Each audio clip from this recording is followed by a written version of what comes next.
The next question is all around different online products for different groups of people, and I can completely understand why this is confusing and why people kind of stumble a little bit. It's very much a strategy question. So you can use the same software, the same idea for different groups of people. So let me give you an example. So if you have already got a group of people that you're offering a group session to, and you're thinking right now you want to do something online for that group, whether it be an online call just to catch up with them to see where they're at and how they're doing, or you want to take the group sessions and put those online, but you also want to offer your services to new people in a completely different way. So you want to say, I've got this particular skill in this area, and you want to offer that as an online product or service. Now, those two things can still be video. They can still use the same platform like Skype or Zoom, but they're two different offerings. So the first one is, if you want to do a Skype call to your existing group, what you might like to do is use your mail system if you've got one. If not, Outlook is fine. Put all the emails of the addresses of the people who were on that group and email them and say, we're moving this group online, or I really want to kind of check in with you all and see how you're doing. Here's the time and the date of the call, and here's the link that you can join. If you wanted to do it if you've got something like MailChimp or Aweber, for example, you might want to create a list that's just got those people on. If you are already having group work with those people, you already have permission that you've got their email address. So if you create a list and you add those people, and then you send them an email saying, this is what I'm thinking about doing, here's the link or whatever, or here's the date, or let me know if you're interested. You can kind of use that mail list then to get your communications out.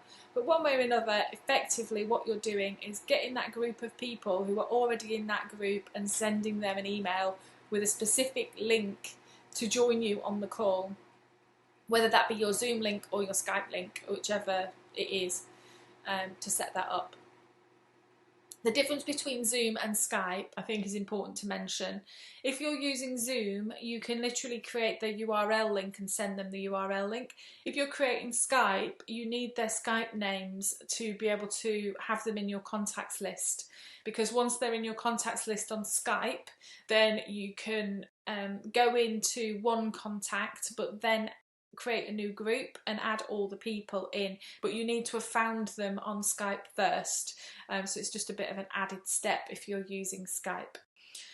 So then you've got services for new people. So you've decided that you have a group, for example, for, I don't know, let's pick something, weight loss, and you want to offer your one-to-one service, coaching service for phobias. I don't know. I'm picking things off the top of my head.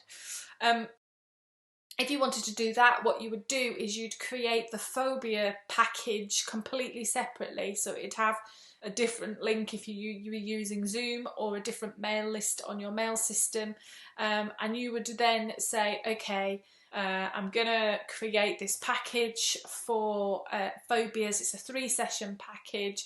We're doing it online. Let me know if you'd be interested. You could post that on Facebook and say, this is what I'm thinking about doing. If it's something that you're interested in, private message me or something like that. Or you could do a MailChimp or an Aweber kind of sign up form and kind of put the URL and say, if you're interested, sign up here. So the first thing that you want to do is to tell people what you're doing and get them to sign up in some way.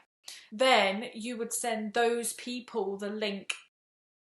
So if I was using Zoom and this is my one-to-one coaching, it's not group coaching, it's one-to-one packages, what I'd do is I would create a separate link in Zoom for each of those clients, and then I'd send them their own Zoom link with their own password so that they could then log on and contact me. You know, we could then set up that Skype link.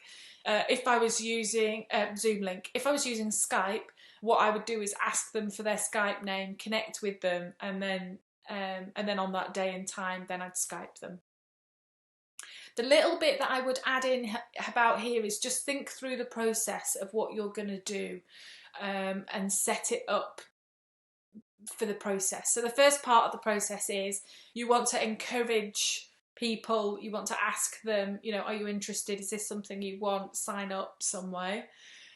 You then want, if you're doing a one-to-one service, I generally do a chat with them first to check that I'm happy to take them on, they're happy with me, and I get them to pay a deposit at that point. So I've got a little bit of commitment, if you like, to the package. So they're on the package, they've paid their deposit, and then I send them an email with the link in to join me. So I'm not sending the link to join me before they've, you know, signed up to it, if you like. And it's just a way of making sure that you're not sending out links to people for things that then don't come to fruition. So it's absolutely okay to use the same solution, i.e. a Zoom or a Skype call, but have different ways of using that for different people, or different packages or different services that you're offering. And the difference between that is who you're communicating that to and the link that you're sharing with them in order to join you on the call.